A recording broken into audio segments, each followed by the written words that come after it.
everybody, and welcome to The Boom Show, building open-minded, optimistic, and motivated teens. On this show, I interview thought leaders, authors, speakers, and people who have amazing story where they had to overcome obstacles and turn those obstacles into opportunity for success.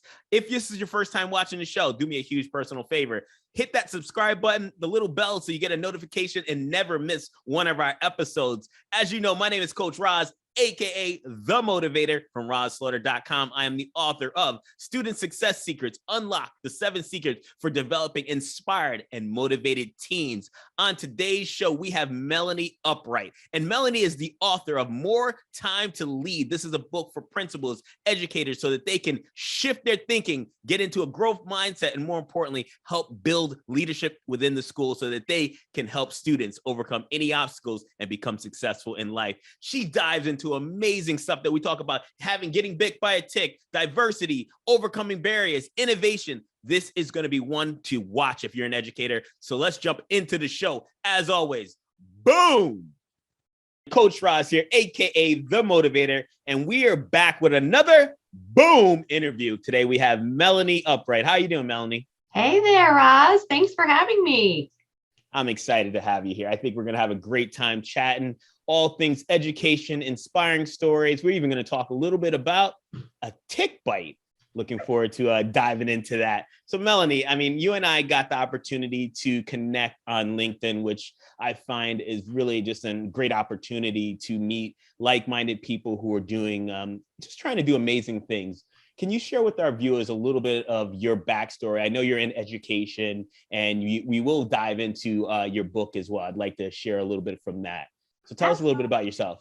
Well, thank you. And yes, we did find each other on LinkedIn. I think that your posts, by the way, I love them. I think that your picture, when it pops up, you are just, you immediately engage. So I love that. And you caught my attention. And so I'm really glad that we've gotten to speak. So for me, educationally, I have been in the world of education for 20 plus years. I started out as a speech language pathologist. So what that means is my focus in education has been helping children who have speech and language difficulties that impact their success in the classroom, their ability to communicate, engage in social interactions. And the work I was doing was really helping me to get a sense of what was happening in the classroom that was keeping a good subset of our students from being successful. And so it helped me to kind of navigate differently through my career. So I've worked in lots of different aspects of education, from working as team leaders for the IEP process, which is the special education process, to working up at the central office as an instructional resource teacher, as well as now working as a coordinator that's managing lots of really large grants that are trying to address the instructional needs for elementary mathematics, things like classroom management. We have initiatives focused on reading and phonological awareness. So, kind of the gamut. I really have had my hands in the pot as it relates to instructional practices for in terms of like coaching and leading teams for easily 15 years. What was your motivation for getting into education? Well, I was one of those people who initially I wasn't sure what I was going to do after high school. And so, one of those things we have a heightened recognition about is that transition process and helping kids be ready for that next step. Well, I was one of those who came out of high school theoretically prepared, but not really sure what to do. So I spent a couple of years kind of just doing administrative secretarial work, which, was great, but it wasn't really where I was passionate. I had the opportunity to answer a phone call from a person who said to me, please wait, I stutter. And then everything that came after that, the person could not get the words out. I was in tears by the end of that call. I was just taking the call to send it to my partner in the practice I worked in.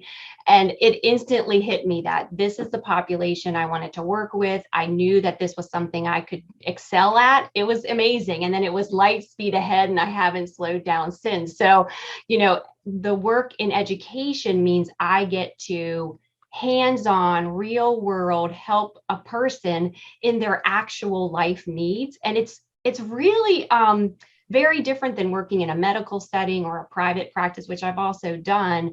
But when you're talking about wanting to make a difference in a person's life, influence the outcomes, education is the place to be. Public education is the place to be, in my opinion. I love that. I love that. We've got to share a little of my story. And, when I was in, middle school, elementary school, I struggled with reading. And reading was the reason it was because I couldn't pronunciate the words.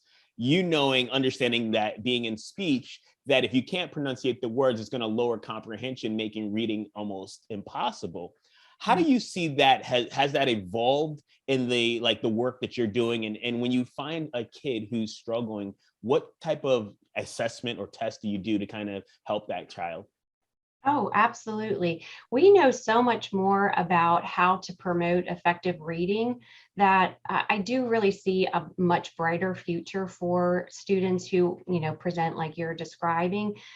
I think one aspect is, of course, early identification for kids who have speech and language difficulties. So that's one piece, but that's not every kid, right? A lot of times the students who struggle in reading, they have these foundational difficulties with phonologic awareness. And what that means is we have to uncover the rule-based system of how sounds connect together in words, and then we overlay that onto an orthographic representation, our letters.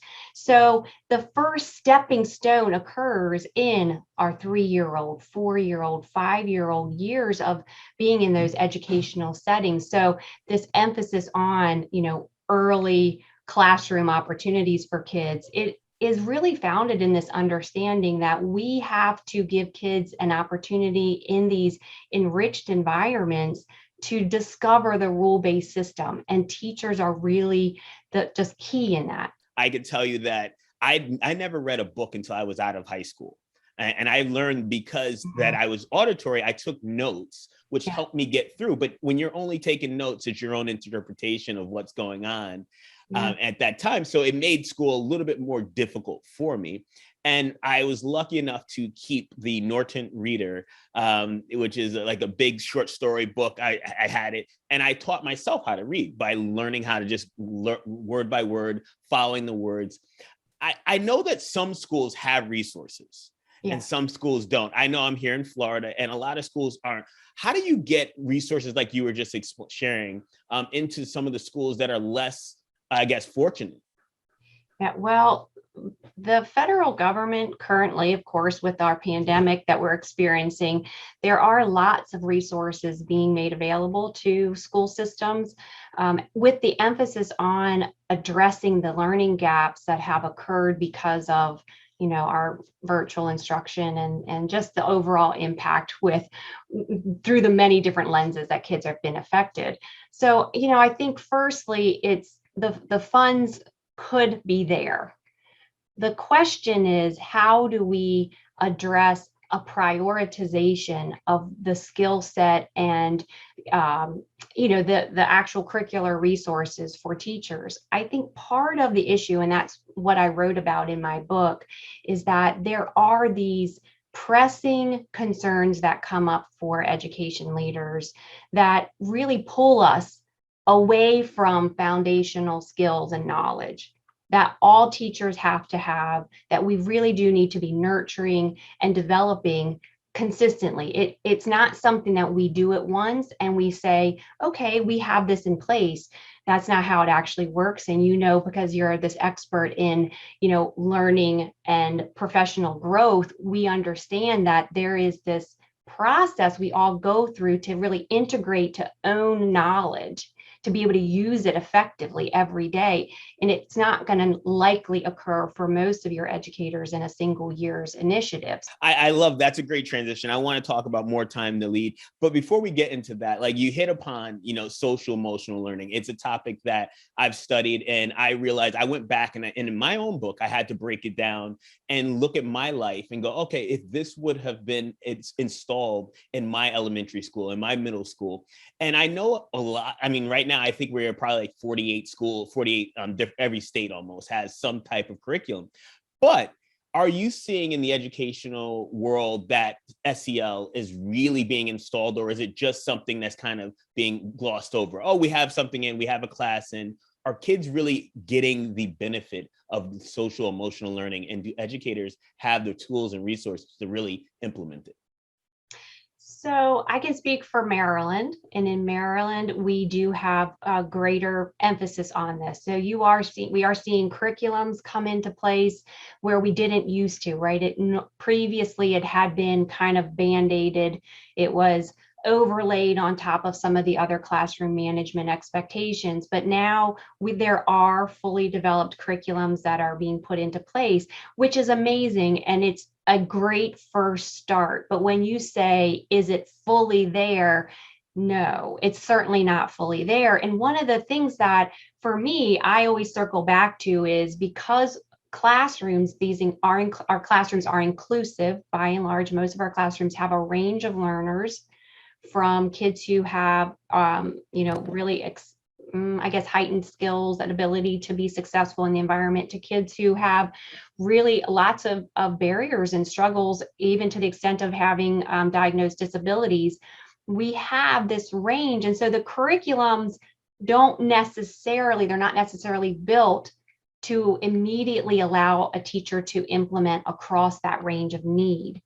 So yes, we are bringing these tools to kids. We are talking about unpacking what do we mean when we talk about emotions, and how do we understand what our bodies are feeling? What does our face look like when we're experiencing a certain type of emotion? What words would we use to describe that? That's coming into being, and we're using that in our referrals to the office. Principals are using this information to help inform how they engage with the student. But the reality is, we are going to need to apply another layer, because our students with disabilities are struggling learners. They're not going to acquire that knowledge as fast. Yeah, I've looked into Florida, New York, states that I'm familiar with, and I know that they're implementing things. But my thing is that when I've spoken to a number of different, administrators and principals and things, they're not as open to bringing it in and having it come from a different voice than the educational voice. And I think that sometimes if we were able to look at opportunities of learning from different voices, not a teacher, maybe a speaker or an expert or someone else who has a story to teach these lessons in, it might be able, because I know for me, I was always inspired by, a speaker or someone, an expert outside of my mother or my grandmother or my teacher that I saw every day. They even say your kids go to school, they'll listen to their coach faster than they'll listen to you, and you're saying the same message. Right. So I just hope that we see and that. I wonder if the future isn't going to say we need to provide access to different, like you're saying, different people with different experiences to different populations. So when you were saying, Yes. coaches, our physical education teachers, our special area teachers are going to be needing supports for implementing this. And it might sound and feel different than that classroom teacher who's with a student all day, 5 days a week. So yeah, there could be, I actually think there could be room for innovation there. And, recognizing that the voice that's needed in a particular aspect of education might come from a different lens. A word from our sponsor. As a parent, it is emotionally draining to see your child suffering from low self-esteem, lacking confidence, and social skills. Rahz and Michelle Slaughter's book, Student Success Secrets, unlock the 7 secrets for developing inspired, motivated, success-driven teens, is a must-read book for every emerging teenager. Purchase a copy today at rahzslaughter.com or amazon.com. What was the inspiration for your book? Like, what inspired you to say, you know what, this is a time that I need to put pen to pad, get down there and really kind of get this information out on a big scale? Yeah. Well, firstly, let me say, like anyone who becomes an author, you have had an interest in doing this for a long time. And it is just, there is some catalyst that is now creating this, thing to come into being. So for me, firstly, there's actually 2 aspects for me. First, it was recognizing that during this time when the schools were closed and I was at home working, and then after work, I'm not able to do the things I normally do, I had this extra time and I felt, I wanted to use my time to contribute to education, to contribute to solutions. And it was an opportune time for me. So the timing was really related to the changes in how school was operating. But the desire to write a book has come about because of obviously I'm here for students, but in working to help students, I'm working with educators, related service providers, I'm working with principals. And what I was finding and have found for years is that it's not really a hospitable place to work, education. It's very stressful. And part of that stress comes about because there are these foundational skills and knowledge that we don't really talk about. And we get exposed to it in our education courses, right? So our early preparation to be in education. But circling back and really knowing how to develop and use this knowledge. So things like systems thinking, teachers, when we encounter a struggling learner, our initial instinct is to say, well, they probably could be served better somewhere else. Our classroom's not the right place for them. Well, the research doesn't support that. And when you look at what's the big picture lens, the system that we're operating within, the solutions to help you have better success with your student is there. But if you don't know how to ask the right questions, if you don't know how to collaborate with your colleagues in a way that's going to allow those solutions to come about, you're going to continue to kind of spiral in this really challenging, frustrating experience in the schools. And you can hear it nationally in the interviews, like you can't go to YouTube or to, Facebook and not see that frustrated educator. I'm so sympathetic. And I just felt like this is the time I want to help our educators love to come to work, and they deserve to want to have a great life experience professionally. And so we can bring about other ideas to help them find happiness in their work. And, that's as important as the big idea of solving problems for children. It's a win-win. We have to move towards win-win solutions. And that is actually out there in the sphere. We just need to heighten the attention to those. And that's what I wanted to do. Give principals, other education leaders, those ideas and to show them you can go get them yourself. You don't have to pay somebody to do it. Most of the time, principals would be benefited by having help. But these ideas are there for them if they wanted to apply it on their own. Outstanding. What's one tip that you would share from your book to someone who's watching this? Maybe they are a principal or an administrator. What's that number one thing they say? I don't have time, because everybody's saying, I don't have time to read books. I find time. I use it. It's called no extra time when I'm in the car. I love Audible books. But what's that one tip that you want to share? Well, so in my book, I unpack 4 perspectives that are important. But if I was to say, where would you start? It is to understand that collaboration doesn't just happen.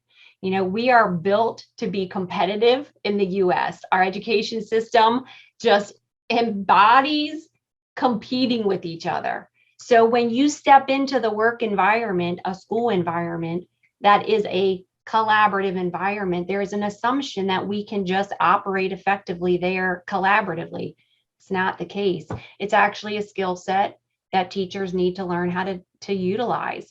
One of the aspects of collaboration, of course, is how do we talk to each other? So that interprofessional communication.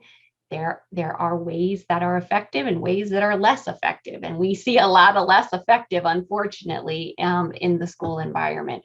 But the key piece is that data-informed decision making. So learning how to work collaboratively through a lens of using something to guide your discussions, to guide your solution finding.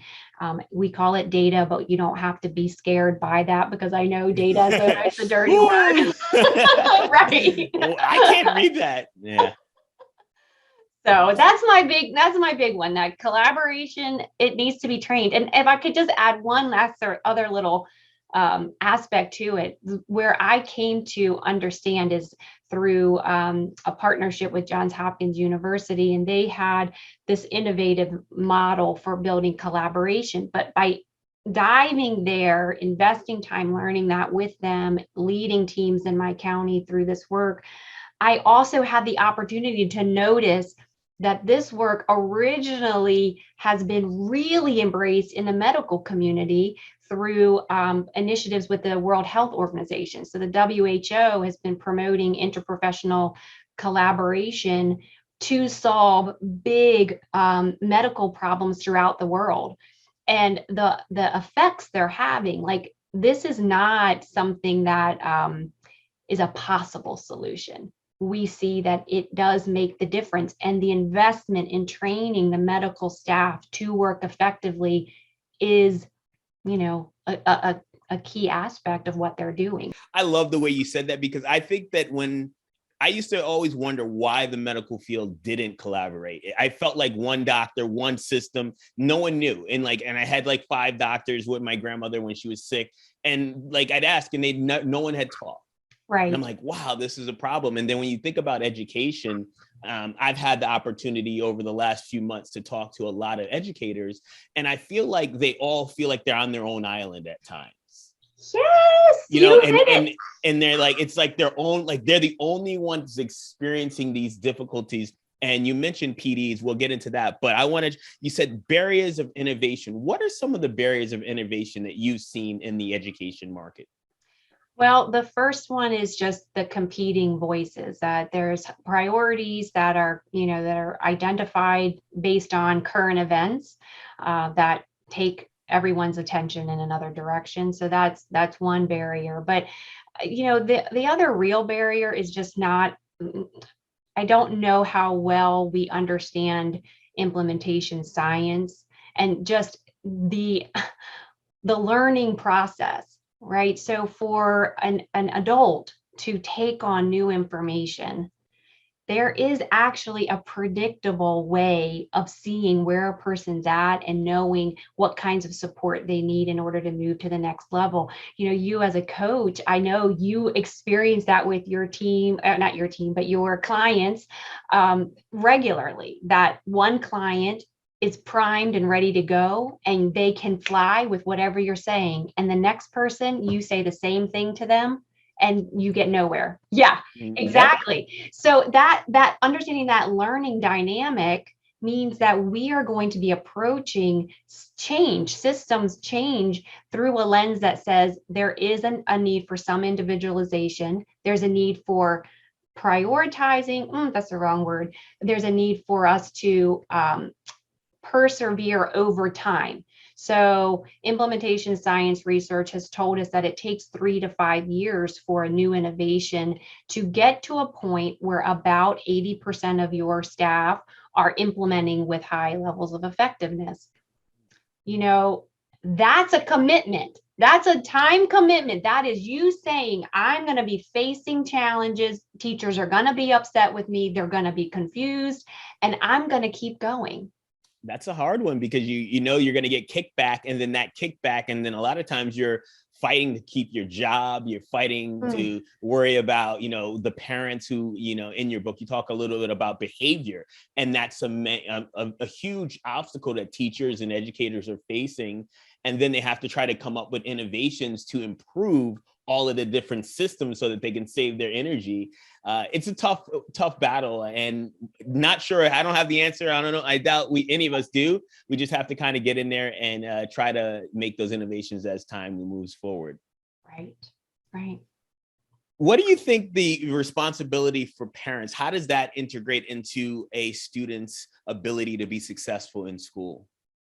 Well, research tells us that parent engagement, parent involvement, is actually one of the strongest components to the success of a student. So some of the things that we've done with our teachers is to say, what's that everyday connection to instruction? It's not a generic, how was school today? It needs to be tied specifically to instruction to really get the biggest bang. So if you were to send the student home with a question from class, that they would go home, tell the parent about, and explain how they know the answer to that question or that, scenario or math problem. And for a parent to stop for a moment, be present with their child, listen, and ask for them to help them understand what it is that the student knows. That in and of itself is huge, tremendous. So, we know that parents are a critical component to the success of students. The other aspects, I can't underestimate the importance of structure. At home, when you have systems in place for students, for your children, times when we do homework and it's predictable for the child, bedtimes that are predictable, healthy eating habits, these things, they compound. One of them is good, but when you layer on these practices that provide a framework for the student, it really exponentially benefits them.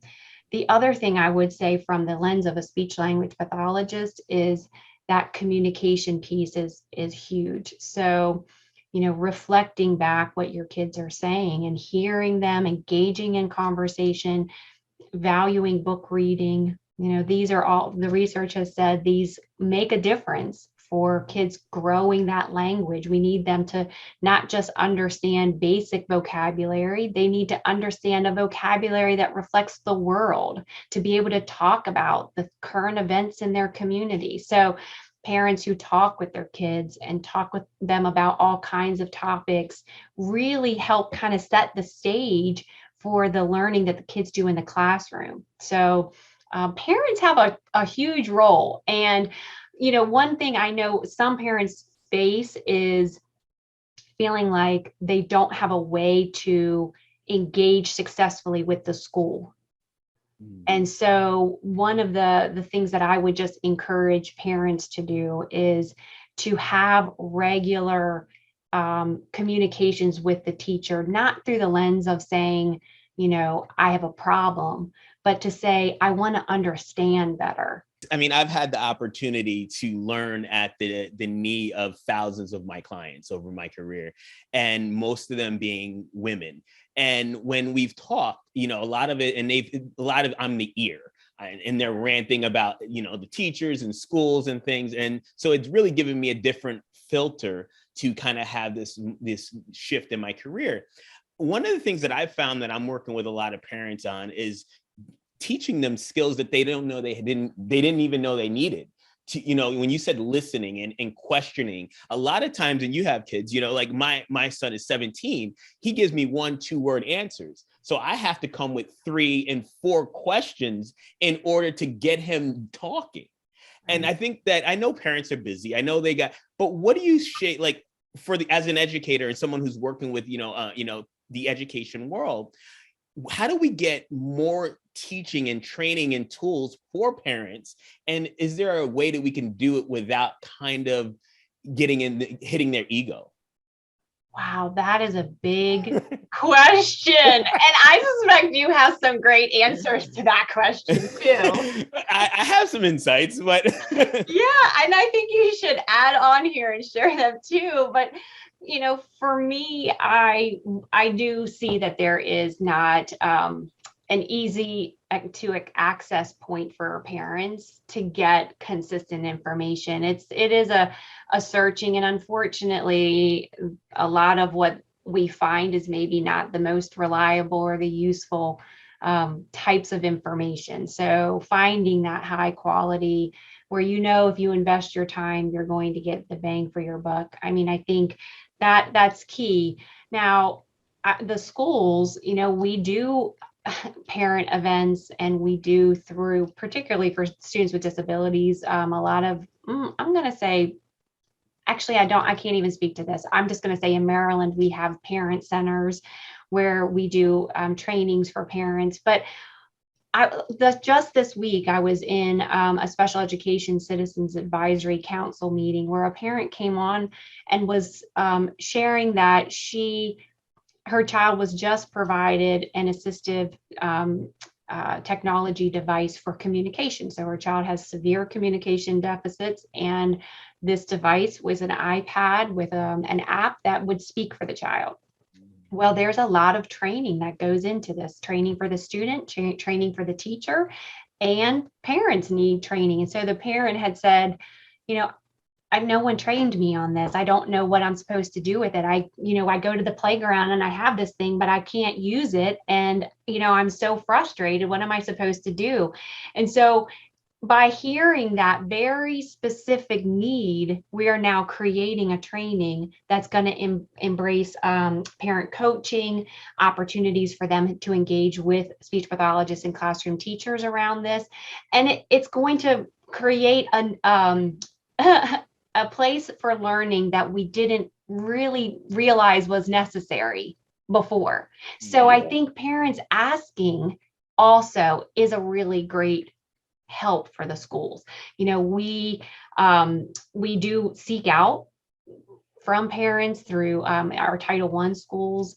They have strong parent engagement components, but I'm going to say we probably don't hit all the needs. So I don't think I've answered your question. I do. No, I love the way you went over it.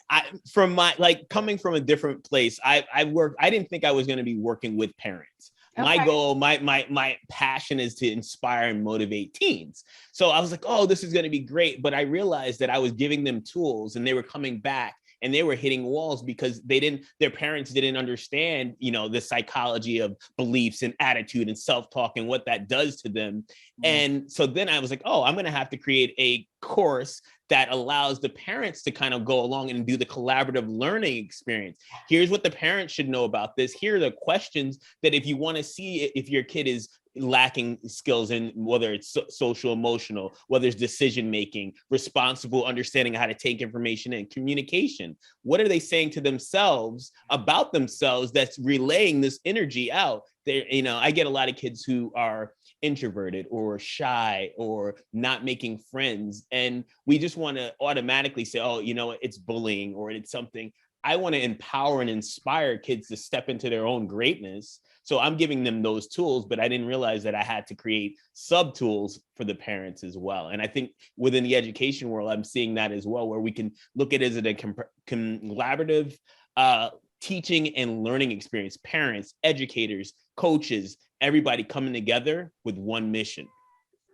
Right. So it's this idea of really bringing about this community feel and maximizing the gains we can achieve because we are not trying to do it by ourselves in this little silo. And even learning the lessons of the past that say the silo model doesn't work. That was one of the big things I learned by starting a private practice. So I'd been in the field of speech pathology for a couple of years. I was having lots of parents reach out to me. They wanted my help. So I stepped away from the schools, started a private practice, had the best time. It was amazing, but it wasn't long before I realized my ability to impact really the outcomes for the kids was severely limited because I was not in a world where I could have access to them more than just one time per week for 45 minutes, So I do think we have to be open to these ideas that a teacher is not going to have the answer. It's going to be a teacher and an administrator and a parent and community, and we're all going to come together. I am sympathetic though to parents, having lived through the experience myself. Absolutely. My grandmother had a second grade education, and it made so when I look at my own personal story of when I went home, there was no one there to teach me about any of the things. No, my grandma didn't know if I was doing well, if I was doing my homework or anything. And I find and this is kind of relates to what you're saying, I have a practice of training, coaching, but I'm only working with a small select group of people. That's why my passion is to get into schools and to work with educators and to collaborate with them and just share outside information that I've learned as an entrepreneur.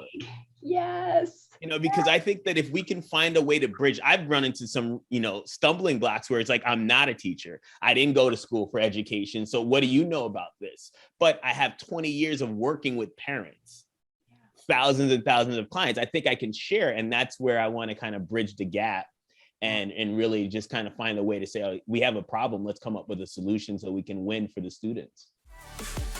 Does your child lack confidence, social skills, or motivation? Rahz Slaughter is a sought-after teen life coach, motivational speaker, and 20-year professional coach. He welcomes the opportunity to coach your team on a one-on-one basis or as one of his students in his online groups. Rahz's coaching system will help your teen boost their confidence, improve their communication skills, and gain clarity about who they are and how they can reach their full potential in school, sport, and life. To learn more about the coaching programs or to schedule a consultation, call 1-800-509-9383 or visit us at our website at rahzslaughter.com. If you mention the Boom Show, you'll receive 10% off the coaching program that you enroll your child. So I want to ask you a question, and this one is one that I ask a lot of my guests. We all have obstacles in life that we have to overcome. And in your book, you talk about one obstacle that you had to overcome in your early 30s. Can you share with us a little bit about how you had to use your mindset and how you had to actually find a breakthrough in order to find your own solution?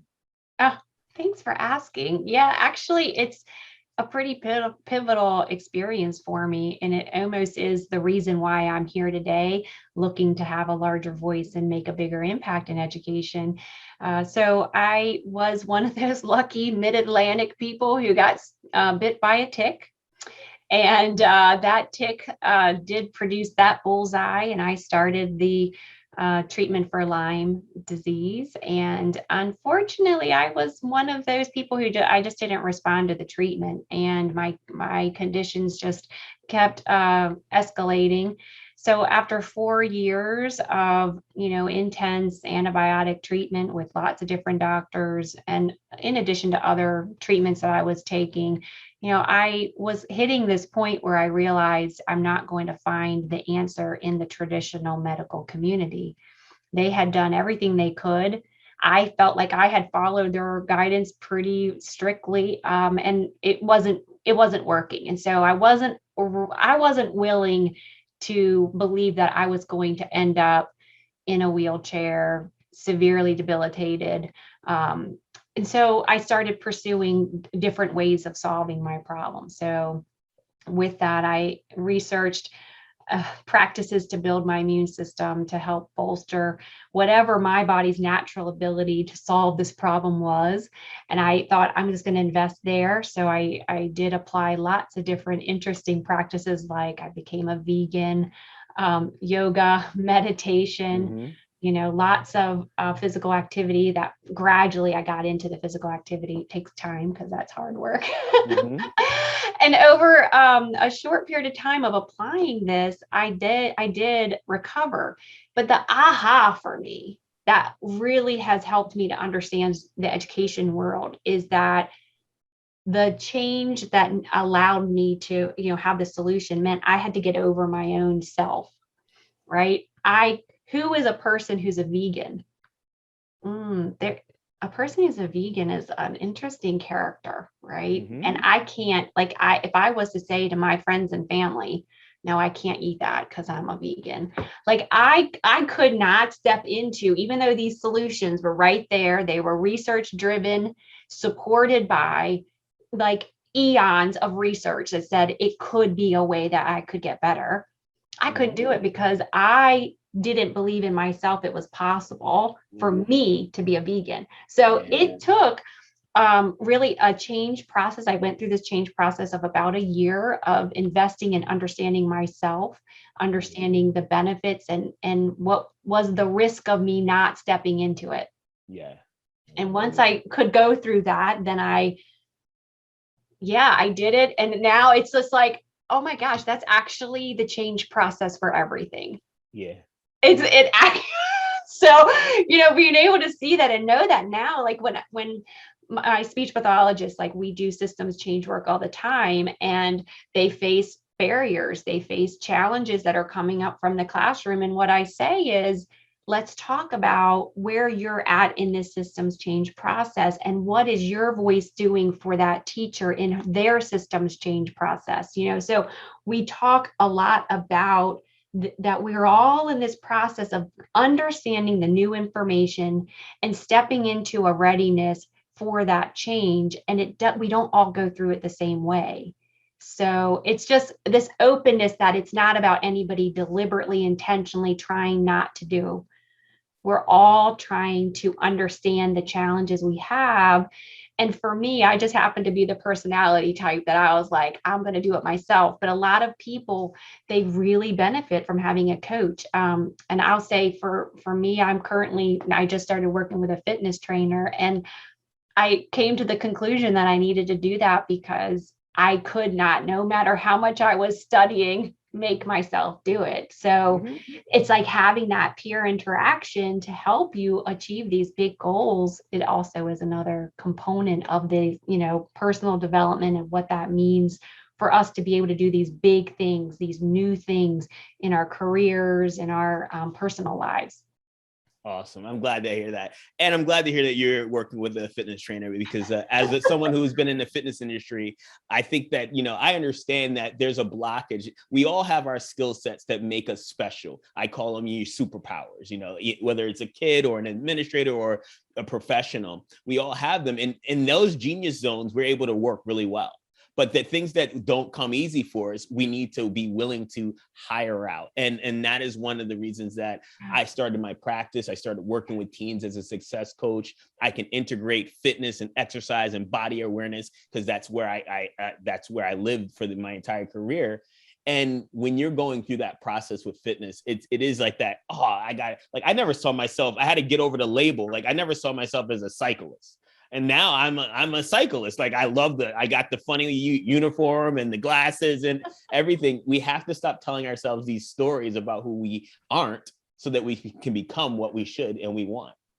Yeah, you mentioned that before, that you work with kids on the way they talk to themselves. I think, that is one of those things that, discovering that is this powerful strategy. I do fall into that. I'm at the office when things start going a little chaotic, to be able to get onto the balcony and look at myself differently and use different words to describe what's happening. Things aren't happening to me. We're just having a moment. So the words that I tell myself make a difference. And again, having this, the illness, it opened up kind of this opportunity to start questioning my own thinking about things. And it's really pretty fascinating when that happens. So I do think that as leaders, whether you're in education or other industries, I think that's a key skill you do have to develop in order to really lead effectively, because otherwise you're in this, you're in this pendulum. You're swinging back and forth, and you're, pointing the finger here, and then, relishing in how great you are over here. And the reality, yeah, I know. The reality is that it's not quite that. So being able to have those emotional intelligence skills, it's not actually if you want to be a leader of impact, if you want to be that leader that really knows how to pull your team together and do these really hard things like systems change work, you have to have in yourself an ability to reflect, see things as they really are. And it's not usually through the lens of the fear that's coming up or the stories that we might be telling ourselves. So I think you and I, while you're doing it more directly, I do it indirectly through the work I'm doing. It's interesting that we've both come to these realities and realizations. I love it. Absolutely. So we're going to land the plane on this. One of my things that I think it's obvious, and I like to touch upon, I'd call myself an armchair psychologist. And I think that one of the things, just speaking with you, is that you had to utilize a growth mindset in order to overcome the obstacles. But you also, in work, you're going to look at problems. You're looking at different personalities. You're dealing with different, and you're like, how do I not look at it as fixed? This is what it is. And I know. How do I look at it as how can we? How do you see that a growth mindset can assist not only your work, but schools, where it's educators, principals, so that they can get their mission and vision accomplished throughout the school? That is really an amazing perspective and thinking that you have. I mean, absolutely, we do understand Carol Dweck's work and the growth mindset. It's in a lot of schools already. In kind of the words and some of the actions of what she wants to see, but the embodying of it is something different. And I will say the future of education, where we know we're headed, is into more individualized instruction that is designed to match the needs of the individual learner. While we're still part of a community, we recognize that each individual has a trajectory and that there are factors within each of us that are going to influence how we, move through this experience called school. So the growth mindset and really being open to it is allowing a person to be who they are in that moment and saying, we see this next potential for you. How do we get you there? It's basically just allowing for a person, that's how I understand it. This is the way that I approach it, allowing you to be you and saying, there's nothing wrong with you. Now, we want for you to have this skill of being able to read. And how do we get you to that next step? And how do we benchmark it so that you can see your growth, so that we can all celebrate together? And part of that is going to be through, individual systematic instruction that we would provide. Part of it's going to be through this community experience and working together as a whole. And that growth mindset piece is the language we're using to talk about it. That's how I think about it. So I don't know if I explained it well enough, but absolutely. No, that's great. I love that work. It was a little thick to get through at times. A lot of research that I was like, I understand it now. I can flow through that. But thank you so much. Melanie, if someone who's watching this and they contact you, reach out to you, what would be the best place for them to connect with you? Well, I actually have a website. I would be happy to have someone, you guys come out there. It's just More Time to Lead. And in that, moretimetolead.com, in my website, I have a place where you can share your email address. You can request a time to talk with me. I would encourage you to go there. It's probably the fastest, easiest way. I'd be happy also to share a copy of my book with anyone who would like a copy. And, we just want to get those ideas out there. And I love talking about this stuff. So any opportunity to meet great people like you, Rahz, and just, experience our shared passion for this work and creating a better world, I'm game for it. Outstanding. Thank you so much for your time. I really appreciate everything you just did there. And I can't wait. We'll make sure to put your website on the third bar here. And as always, thank you guys for watching. My name is Coach Rahz, aka The Motivator from RahzSlaughter.com. And we'll see you in the next Boom Show, building open-minded, optimistic, and motivated teams. Boom!